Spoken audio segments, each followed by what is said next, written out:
People always ask me how I ended up out here. They look at my hands first. Then the cabin behind me, the smoke coming off the chimney, the dog too old to bark anymore. And they ask, like they already know the answer is going to be sad. It isn't sad. Let me just tell you that now, so you don't worry the whole time. But it sure didn't start the way I pictured it. I was 23 years old when I got off that stage in a place called Hollow Fork, Montana Territory. The year was 1887. I had one trunk, 2 letters folded in my glove, and a head full of nonsense. The nonsense is important. I want you to understand the nonsense. Back in Baltimore, where I grew up, I had read a story in a lady's paper about a man out west, a trapper, the kind of man who lived up in the high country alone, who could read the weather like a book, who quoted scripture by the fire and treated a woman like she was made of glass and gold both. The paper called him a gentleman of the wilderness. I must have read that line 40 times. A gentleman of the wilderness. So when my father died and left me with a name and not much else, and a cousin started talking about marrying me off to a widower who smelled like cough syrup, I did a thing that respectable women did not admit to doing. I answered an advertisement. The advertisement was 3 lines long. A man in Montana Territory wished to correspond with a woman of good character with a view toward marriage. That was all. But the letters that came back, oh, the letters. They were beautiful. They talked about the mountains turning purple at dusk, about the sound the river made under the ice. One of them had a little pressed flower in it, flat as paper, blue as a Sunday dress. A man who pressed flowers. I read those letters out loud to myself like poems. His name was Eli Hartwell. So you can imagine my situation. Standing on that wooden platform in Hollow Fork with my one trunk, looking around for a gentleman of the wilderness. What I found was a man arguing with a mule. He didn't see me at first. He was about 30 paces off, trying to get this gray mule to back up between 2 posts, and the mule had decided that it would rather die than do that. The man was not quoting scripture. He was saying words I had only ever seen scratched into the wall of an alley. He had a beard like a thorn bush. His coat was held together at the elbow with what looked like a strip of rawhide. There was a smear of something dark across his forehead that I prayed was mud. I told myself that is not him. That is a hired man, a drifter, a person who happens to be near. Then a fellow by the depot called out, "Hartwell, your lady's here." And the man looked up. I have thought about that moment for 40 years. The way his face went through about 5 different feelings in 2 seconds. First surprise, then something almost like fear. Then he looked down at his own self, the torn coat, the mud, the mule, and a kind of shame came over him that I will never forget, because it told me everything about the letters before he said a word. He walked over. He took his hat off. Up close he was younger than I'd guessed, maybe 30, with eyes the color of weak coffee and a way of not quite looking at you. "You'd be a leaner," he said.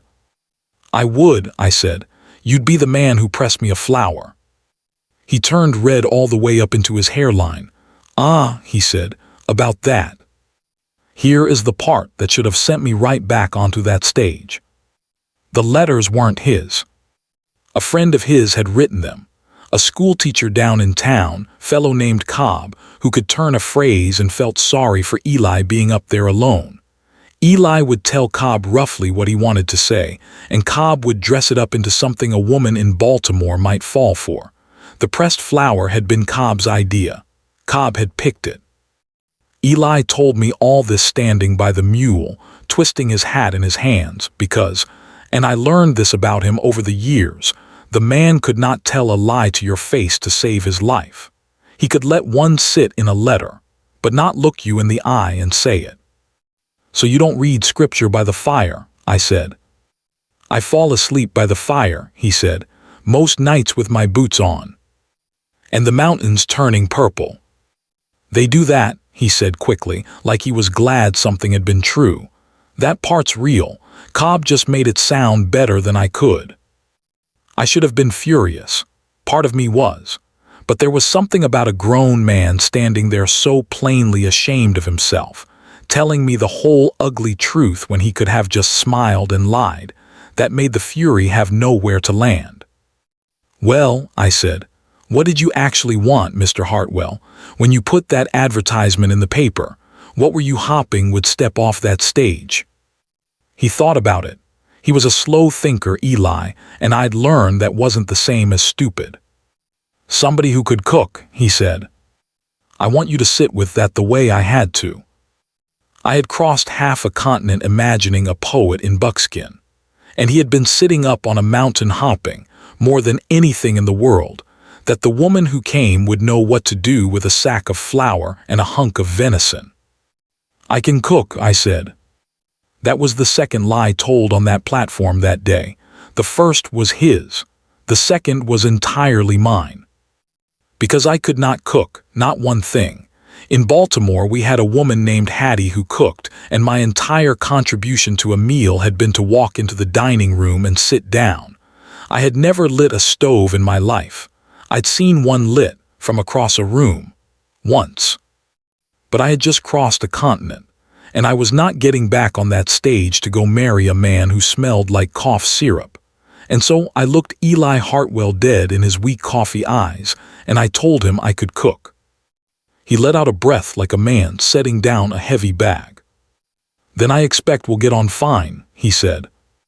We did not get on fine, not for a long while.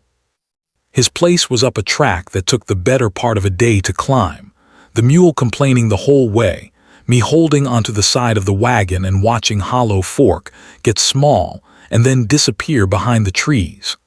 By the time we got up there, it was near dark and I was so saddle-sore and dust-coated I could have wept. The cabin was one room. A bed in the corner, a table, 2 stumps for chairs, and a cast-iron stove that I would come to think of as my personal enemy. There were pelts drying on a frame outside. The whole place smelled of wood smoke and animal and something green, and cold that I later understood was just the smell of the mountain itself coming in under the door. It was not what the letters had promised. But Lord, when I stepped out the back and looked up, the mountains were turning purple at dusk, exactly like he'd said. That one true thing. I stood there a long minute. Then he came out and said, "You hungry?" And I remembered I'd told him I could cook. That first night I burned everything I touched. The venison went black on one side and stayed raw on the other. I put so much wood in the stove that the cabin filled with smoke, and we both had to stand in the doorway with our eyes watering. The biscuits, I don't even want to talk about the biscuits. He found one of them in the yard the next spring, and he could have driven a nail with it. Eli sat there and ate every bite of that ruined supper, without a single word of complaint. That was the moment I started to actually look at him, not the man from the platform, him. Because a man who'll choke down a black-and-draw supper rather than embarrass a woman who's 1,000 miles from home on her first night, exhausted and lying through her teeth about being able to cook, that's a particular kind of man. I didn't have a word for it yet, but I noticed. "It's fine," he said when he was done. "It's good." "It's terrible," I said. "We both know it's terrible." He almost smiled. First time. Just a twitch at the corner of all that beard. "It's better than mine," he said. That, it turned out, was true.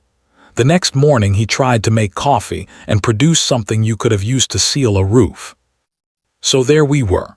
A woman who'd come for a gentleman and gotten a man who fought with mules. A man who'd hoped for a cook and gotten a city girl who couldn't boil water without scorching it. Neither one of us had gotten what we ordered. We'd both told a lie to get there. And now we were stuck on a mountain together with winter coming on, both too proud to say we'd made a mistake.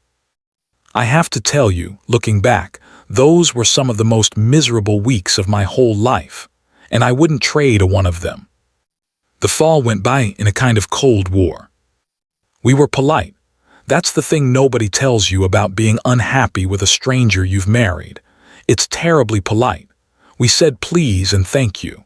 We slept with a blanket hung on a line down the middle of the room, him on one side, me on the other, both of us lying awake pretending to be asleep. In the daytime, he was gone.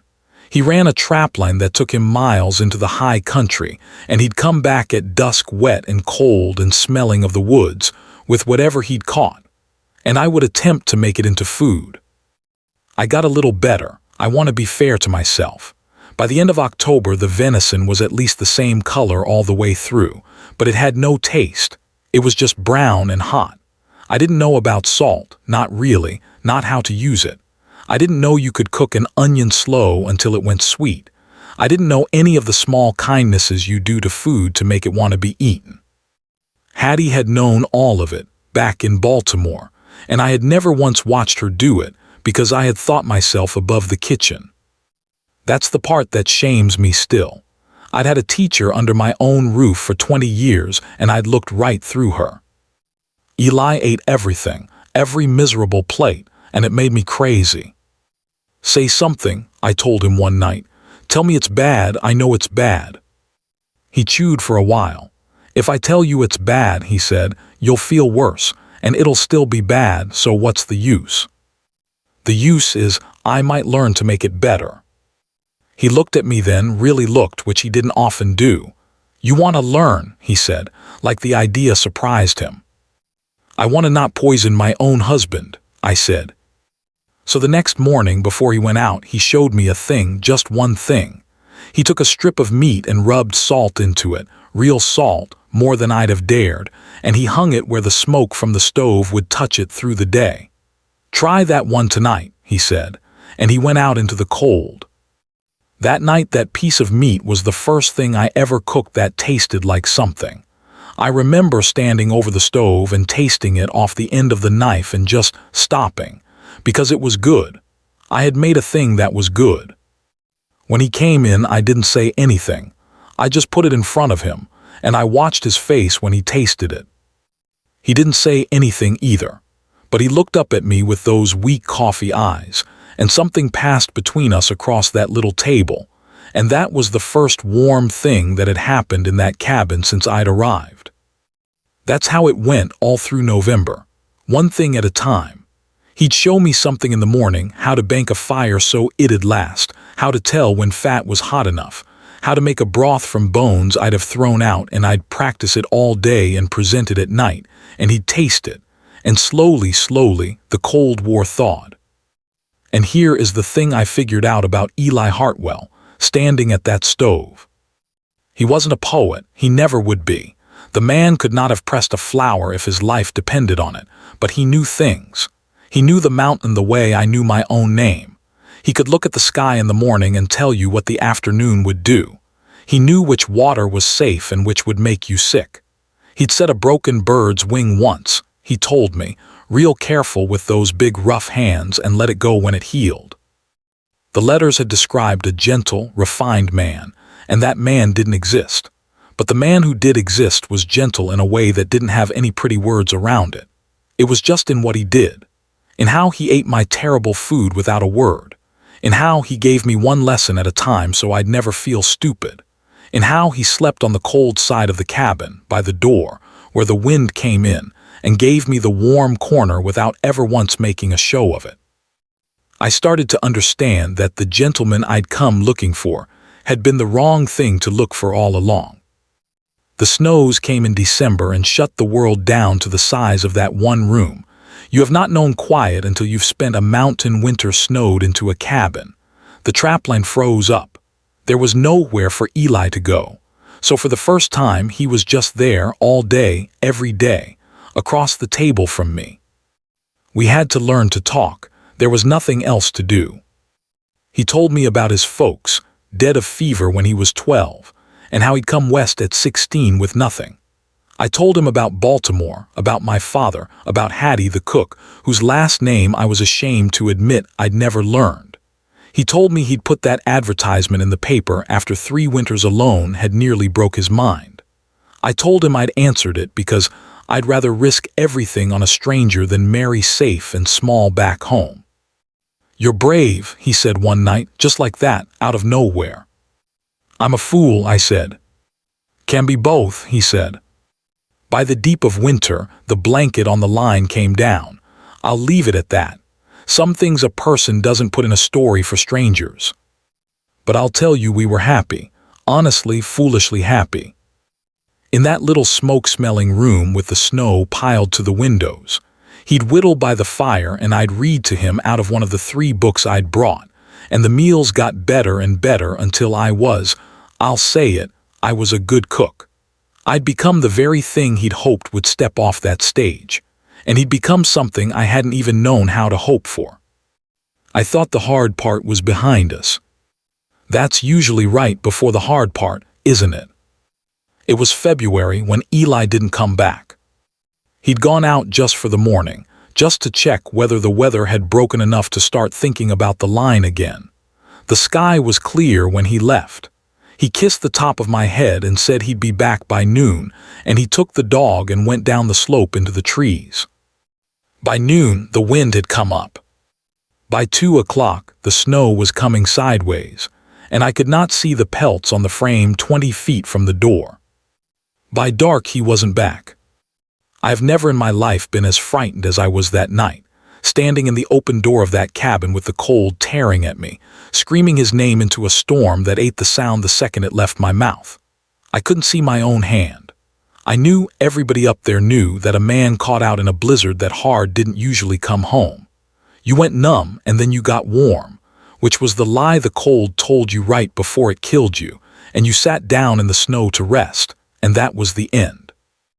I want you to understand who I was that morning I'd stepped off the stage, a girl who'd never lit a stove, who'd thought herself above the kitchen, who'd come west chasing a poet that didn't exist. That girl was gone. The winter had taken her, one lesson at a time. And the woman who was left standing in that doorway was about to find out exactly what she was made of. I did the only thing I knew how to do. I built up the fire until that stove was roaring hotter than I'd ever dared. I put a lantern in the window facing the slope where he'd gone down, and I banked the fire so it would throw light. A man lost in a storm, I thought, a man going numb and confused, might see a light and walk toward it the way you walk toward anything warm when you're dying. Then I started cooking. It sounds mad. I know how it sounds. But hear me out, because this is the part I think about most. A man who comes in out of the cold like that, half frozen, can't just be put by the fire. I knew that much by then. Eli had told me, weeks before, almost in passing, the way he taught me everything. You warm them slow. You get something hot into them. Not solid food, their body can't take it. Broth. Hot and thin and salty enough to bring them back. So I made broth. I made the best broth of my entire life that night by lantern light, with my hands shaking, talking to the empty cabin like a crazy woman. I cracked every bone we had. I had it simmering and ready and hot, and I kept it hot for hours, because I did not for 1 second let myself believe he wasn't coming back. I would not allow it. I cooked like his life depended on it, because for all I knew it did, and it was the one thing, the one single thing in this whole frozen world that I could do. The thing he'd hoped for off the stage, the thing I'd lied about, the thing I'd learned at his own hand, one morning at a time. He came in at 3:30 in the morning. I heard the dog first, a scratch and a whine at the door, and then the door came open and the storm came in, and there was Eli on his hands and knees in the snow that blew across my floor. White. His beard was a solid block of ice. He'd lost his hat. His eyes were doing the thing the cold does, gone far away and stupid and calm. And when I got to him, he smiled at me, this dreamy little smile, and he said, "Swarm in here," and started to lie down right there on the floor. I would not let him lie down. I got him up. I don't know how. Fear gives you a strength you don't have any other day of your life. I got that big man up and into the warm corner, and I stripped the frozen things off him and wrapped him in every blanket and pelt we owned. And I got that broth into him a spoonful at a time, my hand under his chin, talking to him the whole while, telling him he was not allowed. He was simply not allowed to leave me up here alone after dragging me all this way on the strength of another man's letters. He told me later that the light in the window was what brought him in.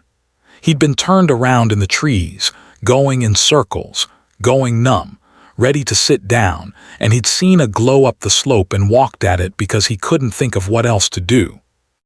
And the broth. He told me the broth was the thing that brought him back from far off, that the warmth of it going down was the first thing in hours that had felt real, that somewhere in the worst of it going under he'd had one clear thought, and the thought was, she can cook now. She'll have something hot, just get to the cabin. He'd held on to that, the thing he'd hoped for off the stage. It had reached down into the snow and pulled him home. We sat up the rest of that night, him bundled in the corner and me beside him, the storm screaming against the walls and the stove glowing and the dog asleep across both our feet. He couldn't feel two of his fingers, and we both knew what that might mean by morning. But he was breathing. He was warm. He was home. Toward dawn he looked at me clearer now and he said, "I lied to you on that platform, the letters." "I know," I said, "I was there." "And you lied to me," he said you could cook." "I did," I said. He took my hand in his two frozen ones, careful, like it was something he'd set a broken wing on once. "Funny thing," he said, "we both turned into the lie. You went and learned to cook, and he stopped. He wasn't a man who had the words easy." "And you went and turned into a gentleman," I said, "the wilderness kind." He almost smiled, the corner of all that beard. "Don't know about that," he said. "I do," I said. He kept both those fingers in the end. I won't pretend the rest of our life was a fairy story. It was the mountain, and the mountain is hard, and we buried more than one thing up here over the years that I won't put into a story for strangers. But we built a second room onto that cabin, and then a third. There were children. There are grandchildren now, one of them somewhere just out of the frame here, I expect, rolling his eyes at me telling this for the 100th time. Eli's been gone 4 years now. I still bank the fire the way he taught me. I still salt the meat the way he showed me that first morning before he walked out into the cold. Some mornings I catch myself talking to the empty side of the room, the cold side by the door, where he always slept so the wind wouldn't get to me. People ask how I ended up out here. They look at my hands and the cabin and the old dog, and they brace themselves for something sad. But I'll tell you what I tell them. I came up this mountain looking for a gentleman who didn't exist, chasing pretty words another man had written. And he was down there hopping, more than anything, for a woman who could put a hot meal on the table. Neither one of us got what we came for. We got something we didn't have the sense to ask for. And on the coldest night of my life, the lie I'd told and the lie he'd told reached out across the snow and saved us both, his light in my window, my broth in his hands. So no, it isn't a sad story. It's just the truest one I know.